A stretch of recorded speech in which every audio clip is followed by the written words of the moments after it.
So we have a 3D image of a hip. Walk us through what we can expect, because I know we have a lot of viewers out there that are possibly going to have one, or they feel that pain where they know they need one. Sure. Just so you can see, get a little bit more perspective. This is our pelvis. This is the hip joint itself. Remember, it is a ball and socket joint. There you see the ball of the femoral head, the socket, which has another name called the acetabulum. This is a very mobile, good-looking joint. The problem is this surface of the bone is covered in cartilage. Cartilage is an incredible substance, very smooth, soft, but strong at the same time.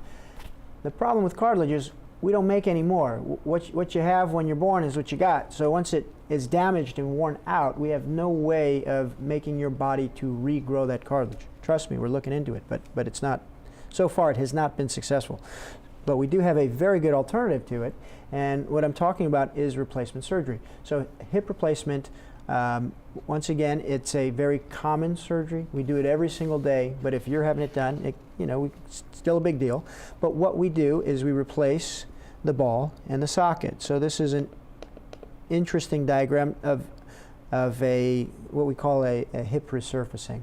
I'll be honest with you, this is not the most commonly used implant, but it gives you the gist. What we do is we remove that damaged ball, we remove that damaged socket, and we replace them with ceramic and metal implants. In between those implants is a plastic liner that works almost like your cartilage did, and the result is a joint that looks similar to your hip joint, but only better in the sense that it's not damaged. Moves very nicely, and most importantly, doesn't hurt anymore.